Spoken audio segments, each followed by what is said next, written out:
Hello student, आज हम पढ़ेंगे क्लास सेकंड का हिंदी का पाठ 9 पहले मैं। ये हमारा पाठ का शीर्षक है पहले मैं। इस पाठ में या इस कहानी में हमें यह बताया गया है कि खेल में हम सबसे पहले अपनी बारी चाहते हैं। खेल में जब दो पक्ष खेलते हैं तो दोनों पक्ष यही चाहते हैं, दोनों टीम यही चाहती हैं कि पहले मेरी बारी आए। इस कारण कभी कभी आपस में लड़ाई भी हो जाती है। यानी कभी कभी जब दो टीम आपस में खेलते हैं और सब लोग चाहते हैं कि पहले मेरी बारी आ जाए, पहले मैं खेलूं, तो इस कारण कभी कभी आपस में लड़ाई भी हो जाती है। अक्सर ये छोटे बच्चों की जब आपस में खेलते हैं तो ये चीज़ें आती हैं। अगर क्रिकेट का खेल हो रहा है या फुटबॉल का खेल हो रहा है तो भी सब आपस में लड़ाई करते हैं। सब लोग एक साथ खेलना चाहते हैं, पहले मैं वाला कंडीशन होता है। तो इस समय हमें लड़ाई न करके हमें समझदारी से काम लेना चाहिए। यानी इस समस्या का समाधान हमें समझदारी से करना चाहिए, कोई भी लड़ाई नहीं करना चाहिए। जैसे इस कहानी में दीपक अंकल ने बच्चों की समस्याओं का समाधान किया। पहले बच्चे ये चाहते थे कि पहले मेरी टीम बल्लेबाजी करे, पहले हमारी बारी पहले आए। इसका भी समाधान दीपक अंकल ने किया। उसके बाद जब बच्चों की टीम बट गई तो बच्चों में पहले मैं बैटिंग करूंगा या पहले मैं मुझे खेलना है, इस बात पे भी बहस शुरू हो गई, झगड़ा लड़ाई शुरू हो गई। तो इस समस्या का समाधान भी दीपक अंकल ने बड़ी ही समझदारी से किया। तो इसी तरह से हमें भी हर समस्या का समाधान समझदारी से और सूझबूझ से करना चाहिए खेल में। तो चलिए पढ़ना शुरू करते हैं पाठ को। रविवार का दिन था, सुहावना मौसम था। रविवार का दिन था और सुहावना मौसम था, यानी सुखद मौसम था, सुंदर मौसम था। बच्चों ने क्रिकेट खेलने का मन बनाया। तो रविवार का दिन था, सुहावना मौसम था और बच्चों ने क्रिकेट खेलने का मन बनाया। कुछ बच्चे इकट्ठे थे, उन लोग का क्रिकेट खेलने का मन हुआ। सोना और हीरा दो टीम बन गई। बच्चों का क्रिकेट खेलने का मन हुआ तो दो टीमें बन गई। एक टीम का नाम रखा गया सोना और दूसरी टीम का नाम रखा गया हीरा। इन दोनों टीमों के 11-11 खिलाड़ी तय हो गए। तो दो टीमें बन गई, सोना और हीरा, और दोनों टीमों के 11-11 खिलाड़ी भी तय हो गए कि किस टीम में कौन कौन से खिलाड़ी खेलेंगे। दीपक अंकल अंपायर बनाए गए। एक अंकल थे दीपक, उन्हें अंपायर बनाया गया। अंपायर का मतलब होता है कि खेल में निर्णय करने वाला आदमी। अंपायर शब्द का अर्थ होता है, यहाँ देखिए अंपायर शब्द लिखा है, इस शब्द का अर्थ होता है खेल में निर्णय करने वाला आदमी। जो खेल में हमें निर्णय दे, अंतिम निर्णय दे, उसे ही हम अंपायर कहते हैं। दोनों टीमें पहले बल्लेबाजी करने के लिए जिद करने लगी यानी हट करने लगी। यहाँ जिस शब्द का मतलब है हट। तो जो हीरा और सोना दो टीमें जब बन गई और दोनों टीमों के जब 11-11 खिलाड़ी तय हो गए तो दोनों टीमें पहले बल्लेबाजी करने के लिए जिद करने लगी। यानी पहले हीरा टीम भी पहले बल्लेबाजी करना चाहती थी और सोना टीम भी पहले बल्लेबाजी करना चाहती थी। उनमें झगड़ा होने लगा। अब उन दोनों टीमों में, सोना और हीरा टीमों में पहले बल्लेबाजी करने के लिए झगड़ा होने लगा। अंपायर ने कहा, यानी दीपक अंकल ने कहा, लड़ने की कोई बात नहीं है, हम सिक्का उछालकर तय कर लेते हैं कि पहले बल्लेबाजी कौन करेगा। अब अंपायर यानी दीपक अंकल ने कहा, जब दीपक अंकल ने देखा कि बच्चे आपस में झगड़ा करने लगे हैं बल्लेबाजी करने के लिए, तो दीपक अंकल ने समझदारी से काम लिया और बच्चों को समझाया कि लड़ने की कोई बात नहीं है, हम सिक्का उछालकर तय कर लेंगे कि पहले बल्लेबाजी कौन करेगा। यानी टॉस करके हम डिसाइड कर लेंगे, निश्चय ले लेंगे कि कौन पहले बल्लेबाजी करेगा। यह सिक्का देखो, यह सिक्का देखो, इसमें दो पहलू है। शेर वाला पहलू सोना टीम का है और अंक वाला पहलू हीरा टीम का है। अब अंकल ने कहा कि लड़ाई मत कीजिए, हम लोग सिक्का उछाल कर तय कर लेते हैं कि पहले बल्लेबाजी कौन करेगा। उन्होंने एक सिक्का निकाला, बच्चों को दिखाया कि यह सिक्का देखो, इसमें दो पहलू हैं, दो तरफ का दो पहलू हैं। शेर वाला पहलू सोना टीम का है, यानी जिस सिक्के की तरफ शेर बना हुआ है वो सिक्के का वो पहलू सोना टीम का है, और जिस तरफ से नंबर लिखे हुए हैं या जिस तरफ नंबर अंक लिखा हुआ है वो पहलू हीरा टीम का है।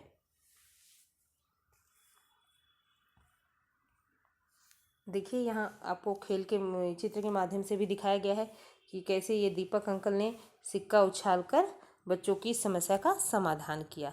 बच्चे आसपास खड़े हुए हैं। अंकल सिक्का उछाल के तय करते हैं कि कौन सी टीम पहले बल्लेबाजी करेगी।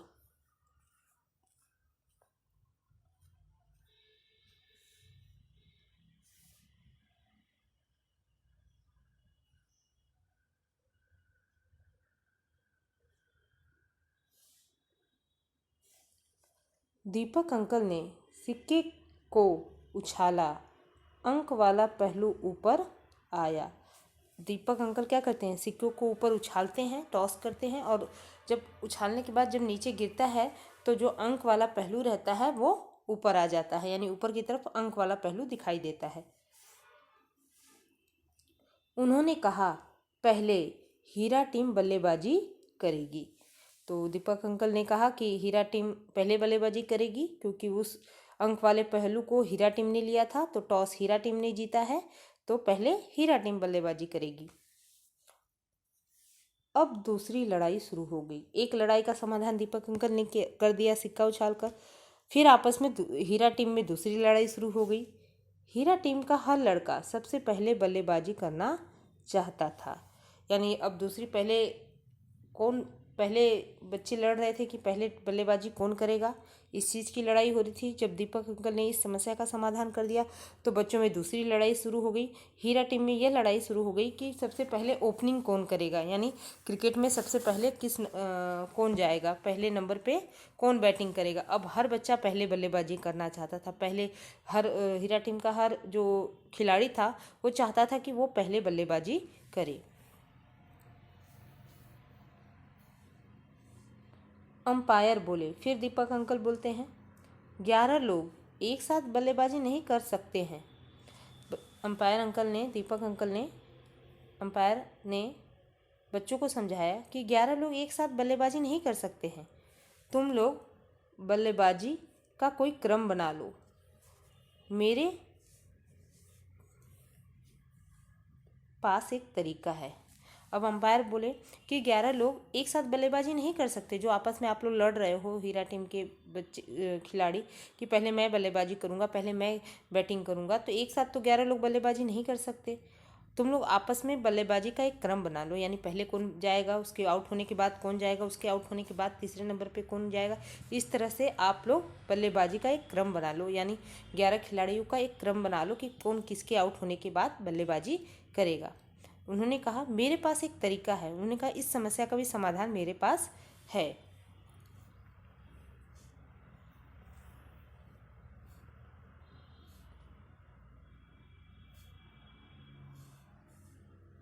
उन्होंने कागज़ की 11 पर्चियाँ बनाई। अब दीपक अंकल ने क्या किया, उन्होंने कागज़ की 11 पर्चियाँ बनाई। छोटे छोटे टुकड़ों में कागज़ को फाड़ा, उसकी पर्चियाँ बनाई 11। उन पर 1 से 11 तक की संख्या लिख दी। अब उस पर्ची पे जो उन्होंने 11 पर्चियाँ बनाई, यानी छोटे छोटे कागज़ के जो टुकड़े किए, उसमें 1 से लेके 11 तक की संख्या लिखी। किसी कागज़ की पर्ची पे 1 लिखा, दूसरे पे 2, 3, 4, 5, 6, 7, 8, 9, 10, 11। 11 ऐसे संख्या लिखने के बाद उसको फोल्ड कर दिया। सारी पर्चियों को फोल्ड करके मिला दिया, मिक्स कर दिया, मिला दिया। फिर उन्होंने लड़कों से क्या कहा, सब एक एक पर्ची उठा लो। जिसके पास जो संख्या आएगी वही उसकी बारी होगी। अब दीपक अंकल ने क्या किया, बच्चों से कहा कि सब लोग एक एक पर्ची उठा लो, और जिसके पास जो संख्या आएगी तो वही उसकी बारी होगी। मान लीजिए किसी बच्चे के पास नंबर 1 संख्या आएगी तो वो पहले बैटिंग करेगा। मान लीजिए किसी के पास नंबर 3 संख्या आएगी तो वो तीसरे नंबर पे बल्लेबाजी करेगा। इस तरह से सारे बच्चे के पास, सारे खिलाड़ियों के पास संख्या आ गई, और उसी क्रम में वो बल्लेबाजी करने के लिए दीपक अंकल ने उन्हें तैयार कर लिया। दीपक अंकल की सूझबूझ से, सूझबूझ यानी समझदारी, यहाँ सूझबूझ शब्द का अर्थ होता है समझदारी। यहाँ सूझबूझ जो शब्द लिखा है उसका अर्थ है समझदारी। तो दीपक अंकल की समझदारी से पहले मैं की लड़ाई टल गई। यानी दीपक अंकल ने सूझबूझ दिखाई, समझदारी दिखाई, और बच्चों में पहले मैं यानी पहले मैं बल्लेबाजी करूँगा या पहले मैं खेलूँगा, इस बात की लड़ाई टल गई। और सब बच्चों की बारी तय हो गई। क्रिकेट का खेल शुरू हो गया। और जब दीपक अंकल ने सूझबूझ से ये पहले मैं की लड़ाई ख़त्म कर दी और सब लड़ाई भी ख़त्म कर दी और बच्चों की बारी भी तय कर दी, यानी क्रमांक बना दिया बल्लेबाजी करने का, तो क्रिकेट का खेल इस प्रकार से शुरू हो गया। तो ये हमारी छोटी सी कहानी है जिसके द्वारा हमें ये बताया गया है कि हमें खेल में समझदारी से काम लेना चाहिए, खेल भावना से हमें खेल खेलना चाहिए और हमें खेल में लड़ाई बिल्कुल भी नहीं करनी चाहिए। तो इस तरह से ये हमारी छोटी सी स्टोरी ख़त्म हो गई है, जो आपको अच्छी तरह से समझ आई होगी। तो चलिए आगे देखते हैं उसका अभ्यास कार्य। अभ्यास में क्या क्या दिया हुआ है। पहले दिया हुआ है शब्दार्थ। शब्दार्थ में आपको ये नोटबुक वर्क होता है, इसे आपको अपने नोटबुक में लिखना है। पहला है, देखिए शब्द है सुहावना। इसका अर्थ होता है सुखद या सुंदर, या सुंदर और सुखद। दूसरा है अंपायर, यानी खेल में निर्णय करने वाला आदमी। अंपायर शब्द का अर्थ होता है खेल में निर्णय करने वाला आदमी। तीसरा है संख्या।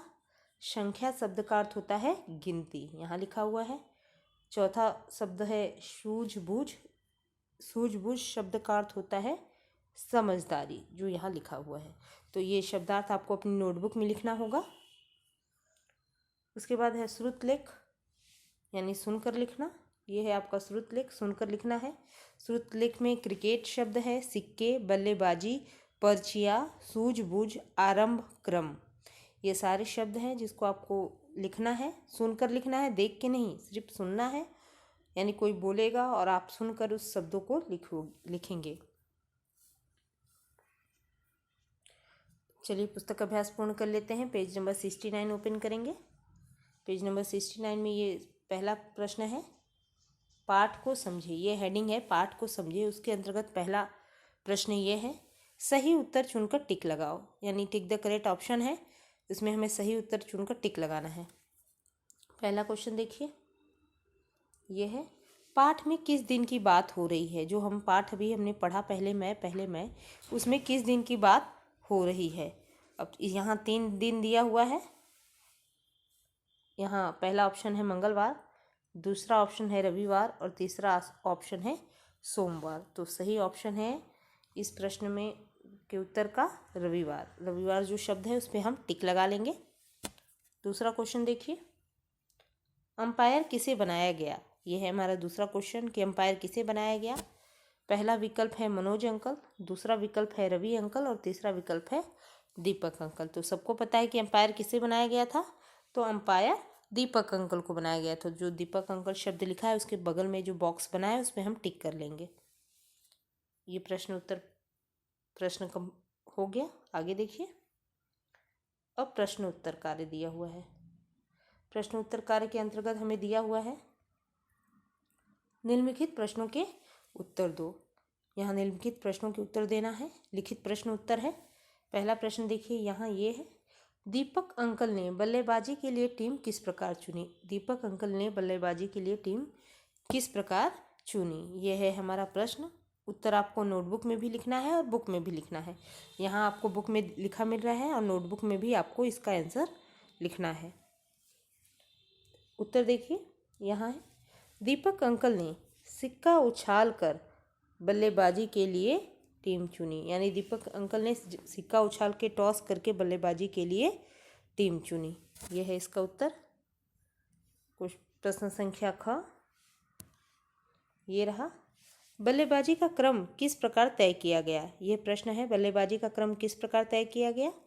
और इसका उत्तर देखिए, यहाँ लिखा हुआ है, बल्लेबाजी का क्रम तय करने के लिए कागज की पर्चियों पर संख्या लिखी गई और बच्चों को एक एक उठाने को कहा गया। यहाँ तक पूरा उत्तर है। ये देखिए कि बल्लेबाजी का क्रम तय करने के लिए कागज की पर्चियाँ बनाई गई, उस पर संख्या लिखी गई और बच्चों को एक एक करके उठाने को कहा गया। इस प्रकार से बल्लेबाजी का क्रम तय किया गया। उसके बाद प्रश्न संख्या ग, हमें किस भावना से खेलना चाहिए। बहुत ही महत्वपूर्ण प्रश्न है और आपके लिए ये शिक्षाप्रद भी प्रश्न है कि कभी भी हमें प्रेम पूर्वक खेल भावना के साथ ही खेलना चाहिए, यानी हमें दुर्भावना के साथ खेल नहीं खेलना चाहिए। अगर किसी भी पक्ष की जीत हार होती है तो उसका प्रभाव हमारे व्यवहार पे नहीं पड़ना चाहिए या हमारे खेल पे नहीं पढ़ना चाहिए। तो हमें प्रेम पूर्वक खेल भावना के साथ खेलना चाहिए। यही उसका उत्तर है। यहाँ लिखा हुआ है कि हमें प्रेम पूर्वक खेल भावना के साथ खेलना चाहिए। अब हमने ये सारा लिखित प्रश्न उत्तर भी कंप्लीट कर लिया है। इसको आपको अपने नोटबुक में लिखना होगा। शब्दार्थ पहले लिखेंगे, फिर नोटबुक में क्वेश्चन आंसर लिखेंगे आप। उसके बाद देखिए, हेडिंग है भाषा को समझे। भाषा को समझे इस हेडिंग के अंतर्गत पहला प्रश्न है, र की मात्रा का सही रूप लगाकर शब्द पूरा करिए। यानी र की मात्रा का सही रूप लगाना है और लगा के शब्द को पूरा करना है। तो चलिए शुरू करते हैं इसको देखना।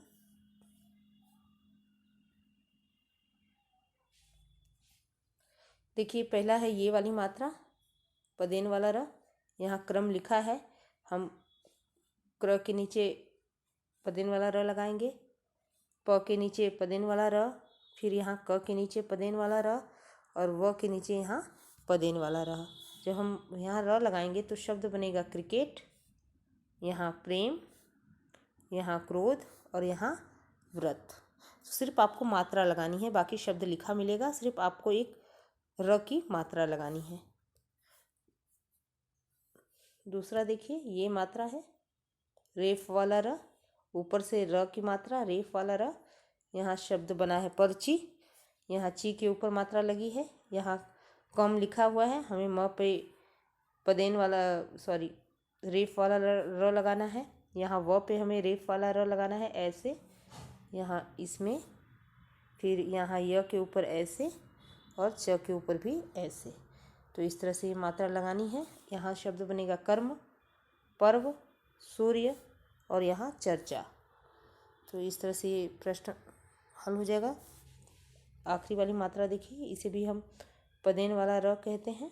यहाँ शब्द लिखा है राष्ट्र और जो शब्द नीचे चार दिए हुए हैं उस पर हमें ये मात्रा लगानी है। जैसे ट्रक के नीचे हमने ये मात्रा लगा दी, यहाँ ड्र के नीचे मात्रा लगा दी ये, फिर यहाँ टे के नीचे मात्रा, फिर यहाँ ड है उसके नीचे ये मात्रा। इस तरह से मात्रा लगा लेंगे और मात्रा लगाने के बाद ये शब्द बनेगा ट्रक, ये बनेगा ड्रेस, ये बनेगा ट्रेस और ये बनेगा ड्रामा। तो इस तरह से ये प्रश्न भी हमारा पूर्ण होता है।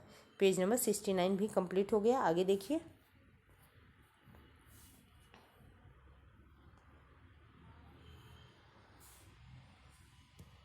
समझकर लिखो। समझकर लिखना है। जैसे स धन ओ, स पे ओ की मात्रा लगा के यहाँ बन गया सो। न धन आ, न पे आ की मात्रा यहाँ बन गया ना। तो इसी आधार पे हमें ये प्रश्न हल करना है। पहला देखिए, क ल धन अ, यहाँ हम लिखेंगे ल आधा ल है और अ स्वर है। जब उस दोनों को जोड़ देंगे तो पूर्ण बनेगा अक्षर ल। यहाँ प है आधा, यहाँ ल है, प और अ है। प और अ को जोड़ के शब्द बनेगा प, पूरा प अक्षर बनेगा। तो पहले में हमने ल लिख दिया, दूसरे में हमने प लिख दिया, तीसरे में देखिए म और औ है।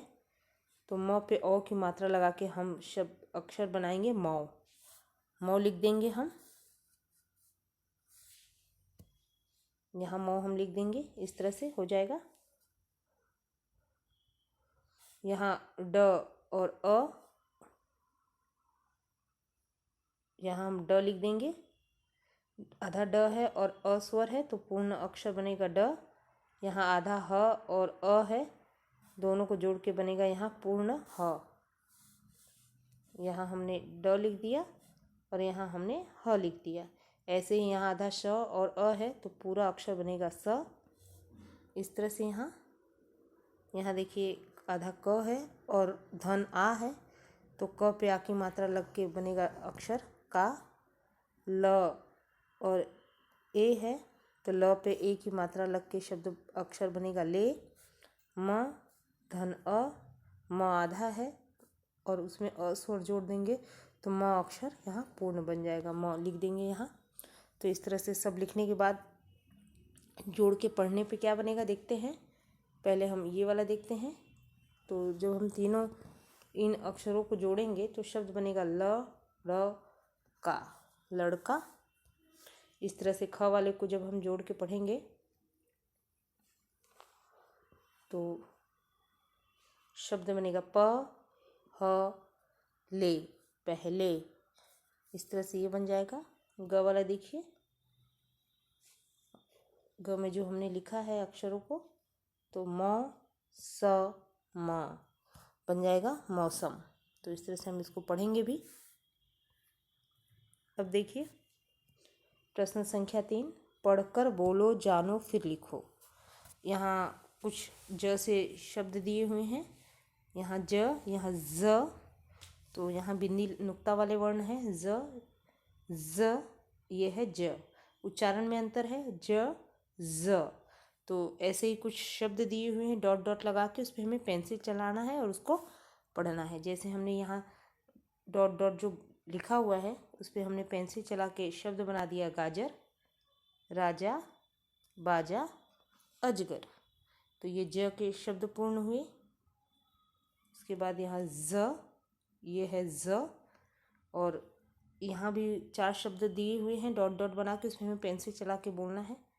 जोर, ज़रा, बाजार, हाजिर। तो इस तरह से ये शब्द हो गए पूर्ण। ठीक उसी तरह से ये भी है, ड, ड़, ढ, ड़। इस तरह से है, ड, डर, डमरू, डगर, ढ, सड़क, पेड़, लड़की।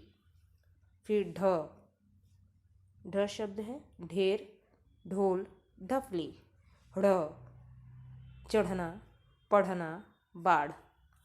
तो इस तरह से ये शब्द है जिसे हमें बोलना भी है और पढ़ना भी है।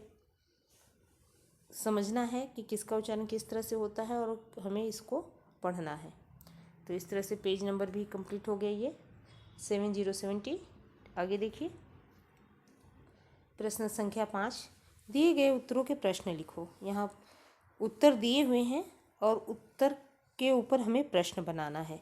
जैसे उदाहरण के रूप में ये दिया है, कौन ये शब्द है, इससे हमें प्रश्न बनाना है, अंपायर कौन था। यहाँ उत्तर लिखा हुआ है, दीपक अंकल अंपायर थे। कौन से हमने एक क्वेश्चन बनाया कि अंपायर कौन था, और उत्तर प्राप्त लिखा हुआ है, दीपक अंकल अंपायर थे। तो इसी तरह से हमें उत्तर लिखा हुआ मिलेगा, हमें प्रश्न बनाना है, और प्रश्न के लिए जो शब्द का प्रयोग करना है, प्रश्नवाचक शब्द का, वो भी लिखा मिलेगा। जैसे प्रश्न संख्या 2 में कब शब्द लिखा है, यानी कब से हमें प्रश्न बनाना है। यहाँ उत्तर लिखा है कि बच्चे रविवार को क्रिकेट खेल रहे थे। अब हमें प्रश्न यहाँ लिखना है ऊपर, तो हम प्रश्न कब से बनाएंगे।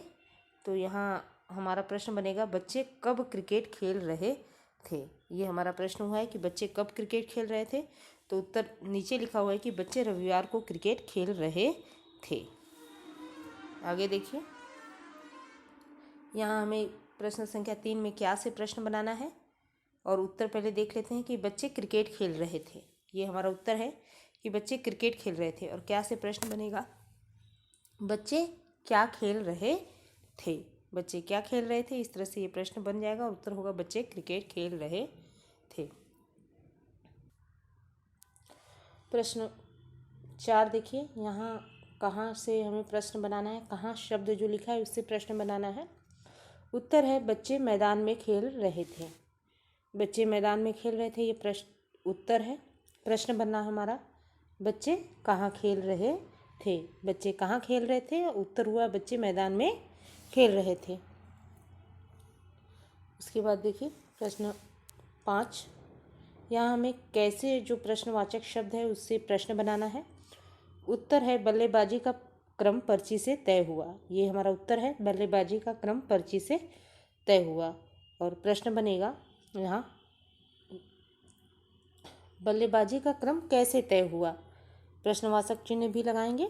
बल्लेबाजी का क्रम कैसे तय हुआ, ये हमारा प्रश्न बन गया। उत्तर हो गया बल्लेबाजी का क्रम पर्ची से तय हुआ। तो इस तरह से ये सारा हम प्रश्न लिख लेंगे, और प्रश्नवाचक चिन्ह सब प्रश्नों के लास्ट में, आखिरी में लगाएंगे।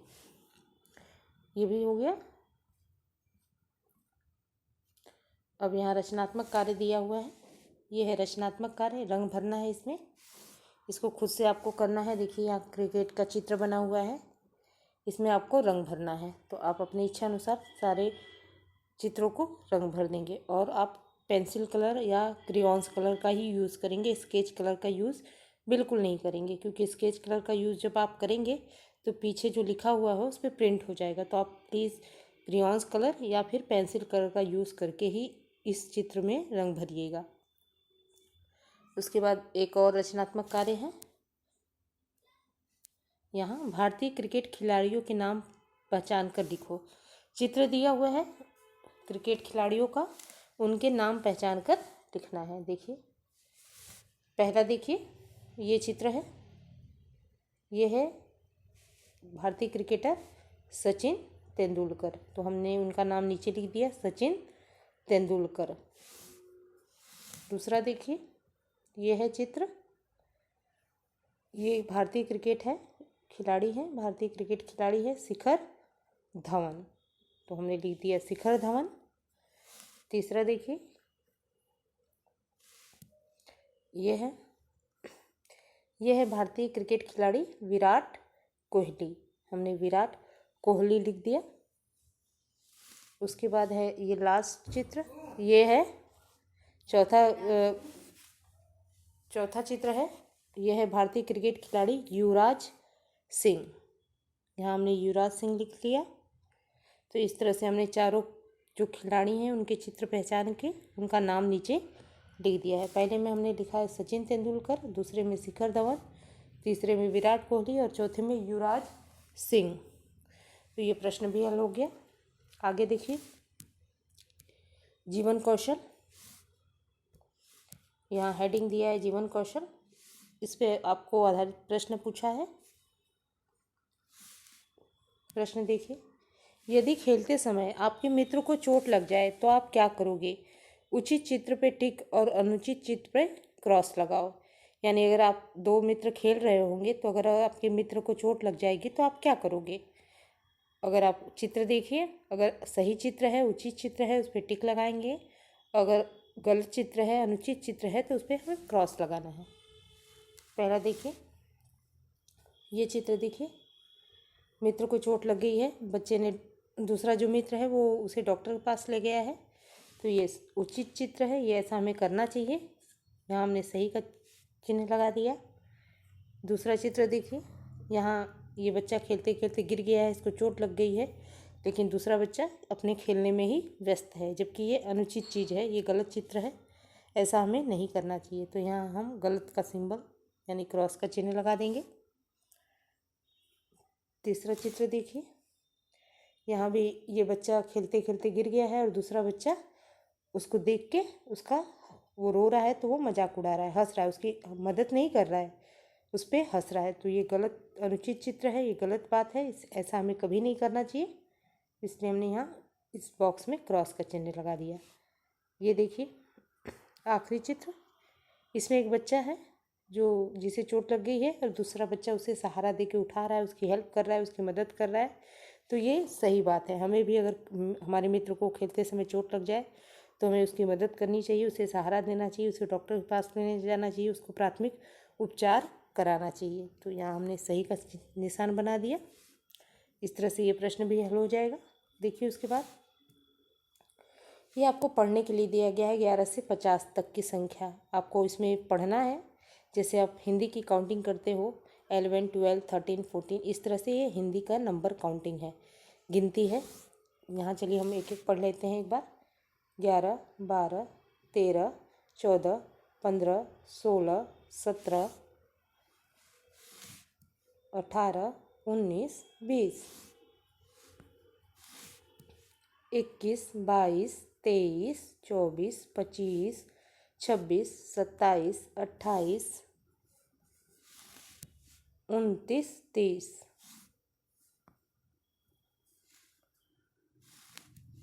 31, 32, 33, 34, 35, 36, 37, 38, 39, 40, 41, 42, 43, 44, 45, 46, 47, 48, 49 और आखिरी 50।